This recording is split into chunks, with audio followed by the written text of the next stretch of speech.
He let me go on a Thursday. No prior warning, no conversation, just a so-called performance review that wasn't a review at all. It was a sentence. He leaned back in my chair, the very chair I'd chosen when I built this division from the ground up, and delivered a line I'll never forget. I won't spend another dime on an incompetent employee. I remember the smugness in his voice, that corporate arrogance of a man who equates authority with intellect. His tie was off-center. His hands shook slightly as he spoke. Power masquerading as strength. I didn't argue, didn't plead, didn't even flinch. I just smiled and said, "Good luck." He took it for submission. That was his first mistake. Before him, the company was different. We built meaningful systems, structures that worked, ideas that lived beyond the spreadsheets. 7 years of my life had gone into designing the architecture that made every transaction seamless. When I filed the system patent, I didn't attach the company's name. It was mine, licensed to them under a quietly drafted, renewable contract I wrote years earlier when caution still felt wise. Then he arrived. The new boss. The kind who measures success by how many people he can interrupt in a meeting. On day one, he shook my hand, praised my work, and asked to learn everything about my system. I taught him, carefully, selectively, but I watched as he claimed credit in front of the board. Collaboration became control, and his desperation to prove himself was obvious. Desperate men are easy to predict. The betrayal wasn't a single act. It crept in slowly.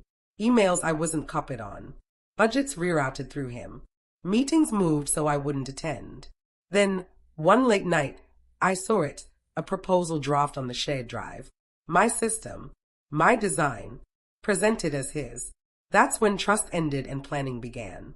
For me, revenge was never fueled by anger. It was precision. While he spent nights rehearsing authority, I spent mine rewriting contracts, updating license terms quietly. The system patent, my patent, was up for renewal. The licensing agreement was set to expire that very weekend. When he fired me, he unknowingly cut off the company's access to the thing that kept it alive. The servers would hum along until Monday 9 a.m. After that, everything went dark. I left Thursday without a word. Took my mug, my pens, my silence. Friday, he celebrated. I heard from a friend that he bragged in the boardroom about clearing out inefficiency. What he didn't know, the system license, the one renewal requiring my personal approval, had been deliberately left unsigned. No one else even knew it existed. I spent the weekend watching the clock, soldiers before ambush style, calm, patient, focused. Monday 9:01 a.m., coffee in hand, the first call came.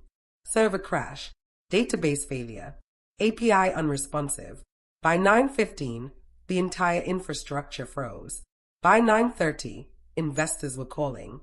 By 10, he called me. I picked up on the second ring. No greeting, just panic. The system's down. We can't access anything. What the hell did you do? I stayed calm. You terminated my contract. The system runs on a private license. My license. Silence. The weight of realization hung between us.